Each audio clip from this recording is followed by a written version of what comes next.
अस्सलाम वालेकुम breaking update नि मयाम मयाम अदु तुम्बसु याउनरमनी अदु अहानबद अस्सलाम वालेकुम मयाम पुनमकु ब्रेकिंग अपडेट अमा ईरान की तरफ तगी ईरान की मीडिया की तरफ तगी ने को तबरीज हाइब मफम सिदा F-35 अमा अमक्का लौथबगी ईरान की तरफ तगी हजिक तसीग मरी सुबे पाउनी अदु सी इजराइल की तरफ तगी एक्सेप्ट तौरक्तरी को ईरान की तरफ तगी तनी हाइरी से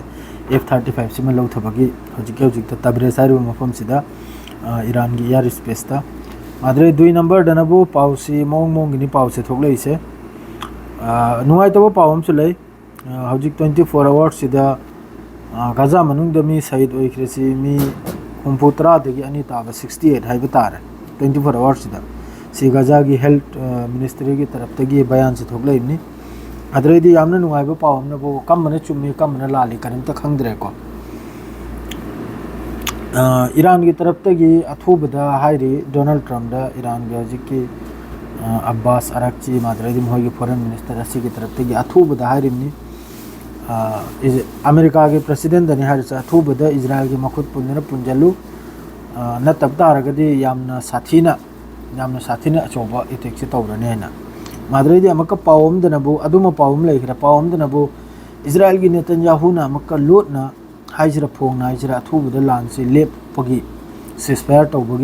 तौरगा दिल अखोई टेबल द फमलेगा वारी सानबा न्यूक्लियर डील ओइगेरा अमो ओइगेरा अदुई मरमदे चथबा अमक सोमदना डोनाल्ड ट्रम्प ने अमका करी हैना हाइरी ईरान की तरफ ते अदुम हाइरी है अथुबदे सिस्फायर से तौजल बे होइना दो अनिमक किसु पाउसी कनाना चुमिनो कनाना लान से लेपै वा हाइरिम न करिम त खंगदे खोती बुदी नुकसान बुदी अनिमक किसु ओइरिम ईरान की सो ओइरिम कनुम किसु ओइरिम इजराइल की सो ओइरिम अदुग लोगेदा अमका ईरान की तरफ तगी IRGC की तरफ तगी हाइब तारे ईरान की तरफ तगी हाइब तारे अथुबदा तेल अबीब थादोकपगी लैरब मिवे मखै सिजु यामना हन्ना अदो हजिक फाउबा कनोमना इजराइल की तरफ तगी ईरान की असाइला रोंग वाइदा कैप्चल खिबा बैलिस्टिक मिसाइल माद्रे क्रूज मिसाइल तरा खक इंटरसेप्ट तौबगी वा मा हाइरिको दो अतै खरम नबो तेल अबीब ता रेडी हाइफादा अमा मदल लोइबक ताखरे कनोम महिचे कन मासिदा मी काम सिरिमनो हाइफादा हजिक हाइरिसिनो मी अहुम सिबगी अदरेदी मखोइगी गैस फैसिलिटी ऑयल कनो फैसिलिटी वाटर फैसिलिटी अमा मदा हिट ओइबे वानिको पाउसे अदरेदी हजिक हाइबु यामनी इंपोर्टेंट ओइबे ब्रेकिंग हाइबु F-35 अमगा हजिक लौथय हाइरिसे सी यामनी इंपोर्टेंट से Iranian media says F-35 shoot down Iran state ran Noor News reporting then an F-35 shuttle fighter jet has been shot down in Tabriz हाइरिसे मफम जरी यारे Iranian air defense ना लौथबगी वानी मासी कैम चुमनो कैम लालबनो अदुरा हेंग सोइदमकी थोगलानी लौथरमबगी सु चांस 100% लै अदु लौथद्रेगदी सुमक्ता news थोगलपना ताबा माद्रेदी Iran की तरफ तगी अल जजीरा की रिपोर्ट निको मिसाइल तरा इजराइल तमना काबलपगी कनोमनी असिदा नॉर्दर्न इजराइल दा सिगी मिसाइल तरा सी कयाबु काबले नोदी खंगदे मादु नॉर्दर्न इजराइल दा मिसाइल तरा सी अखोइगी इंटरसेप्ट तौबगी पाउनाबा कनोम की तरफ ते हाइरे इसे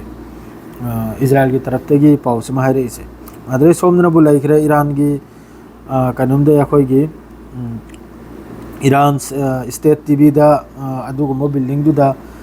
मखोइना स्ट्राइक तौबगी पाउदुम लाइखरे अदरे हजिक लोमिक देन इंपोर्टेंट हारिसिनबु साइज सिस्फायर की वासे इजराइल की तरफ ते हाइबिसिमदी मासिमदी फजना मोहई रिपोर्ट श्री और अदुगा ईरान की तरफ ते गी हाइबसिदी बस अमेरिका खक्तनी हाइबा अथुबदा इजराइल की मखोजि पुंजलु न तब तारगी दे हंदक के अखोइना तौगदरबे एटेक्सी ओंथोकना चावना हाइबदुबु एमंगम लोइसिनी ईरान की तरफ ते एमंगम लोइसिनी ओंथोकना चावना तौमिसिनी अदो अमका डोनाल्ड ट्रम्प ने अदुई मतुंग थारेबे ईरान न नोलकले अथुबदा सिस्फायर तौबगयान ईरान न करिमत नोंदे हजिकसु ईरान नोंदे नोलसु नोलो F-35 हम लौथबगी से मासी ब्रेकिंग न्यूज़ नाइन मैम तहंजरमी मासी मादुम सियारगा हजिक की लोइजरे हयंग अयुक्तु अमका अयुक अपडेट पीजरागे सियारगा लोइजरे अस्सलाम वालेकुम।